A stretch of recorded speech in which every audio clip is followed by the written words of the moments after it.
लगता है। पूरा घर सन्नाटा साधे खड़ा होता है और हर किसी की नज़र सिर्फ मंगल पर टिकी होती है।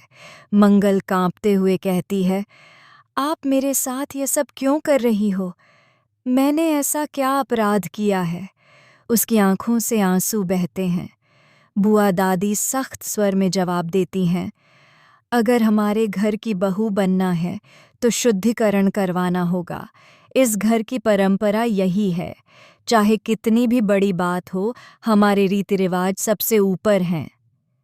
यह सुनकर मंगल हिल जाती है, क्योंकि उसके मन में कहीं न कहीं डर बैठ जाता है कि अगर वह इस रस्म से इनकार करेगी तो शायद उसे हमेशा के लिए इस घर से निकाल दिया जाएगा।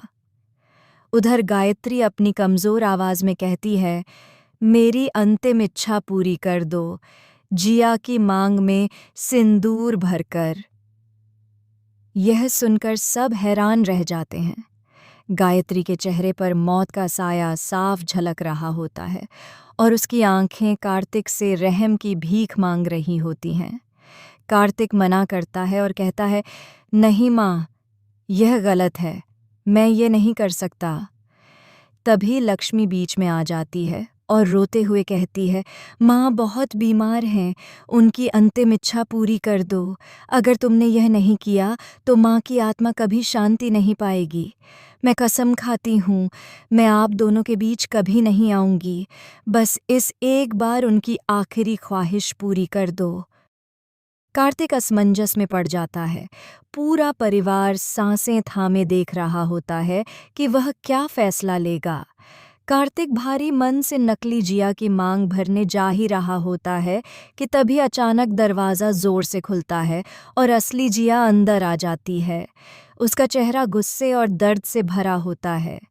वह कार्तिक का हाथ पकड़कर रोक लेती है और ज़ोर से चिल्लाती है, रुको, यह पाप मत करो, मैं इमरती नहीं, जिया हूँ।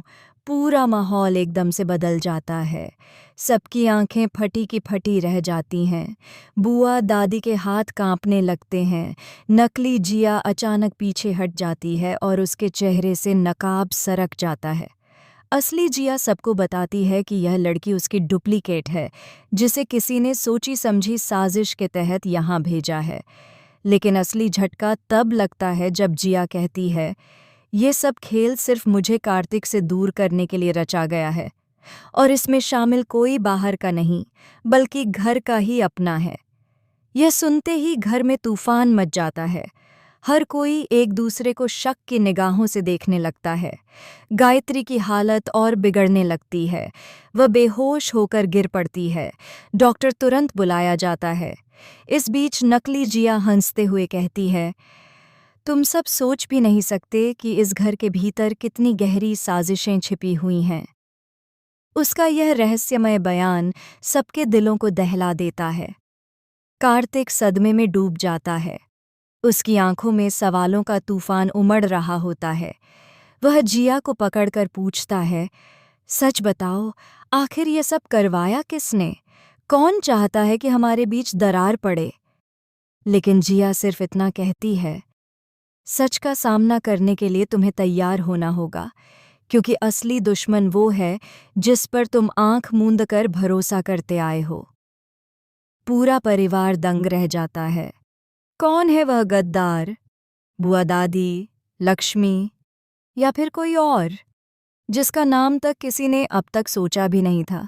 यहीं प्रोमो का अंत होता है। रहस्य और गहराता है और दर्शक अगले एपिसोड का इंतज़ार करते रह जाते हैं। तो मिलते हैं अगले वीडियो में। अगर आपको वीडियो पसंद आया हो तो वीडियो को लाइक कीजिए।